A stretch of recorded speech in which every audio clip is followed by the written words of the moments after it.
Pour l'instant, rien n'est officiel, mais la stratégie est claire. Dans le camp du Ilvawawan Madagascar, l'heure est maintenant au rassemblement.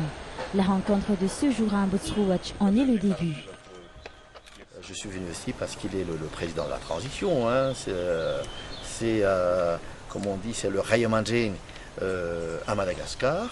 Et il a été aussi le leader de la lutte populaire en 2009. Donc on a discuté du fait que je m'inscris dans le cadre de cette lutte-là et de toutes les luttes aussi, d'ailleurs, du peuple malgache pour éradiquer, si vous voulez, toute forme d'injustice dans ce pays et une lutte aussi pour le développement de ce pays et pour changer ce pays. Dans l'autre camp, on se veut être le candidat d'ouverture, une ouverture prônée depuis le début par Iradion Armapiano. J'attends que donc, les alliés se manifestent et qu'ils le disent officiellement. Et à ce moment-là, on verra.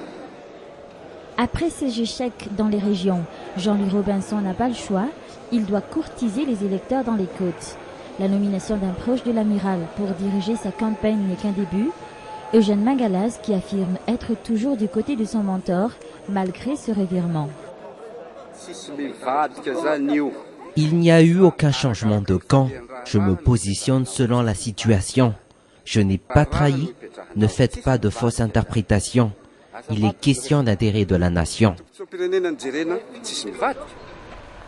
Qui des deux candidats aura le soutien des 7 candidats ayant obtenu le plus de voix au premier tour? Rien n'est précis. Aucune forme d'alliance ne se dessine pour l'instant. Pour la première fois dans l'histoire des élections présidentielles, personne n'est en mesure de dire qui accédera à la magistrature suprême à l'issue du second tour.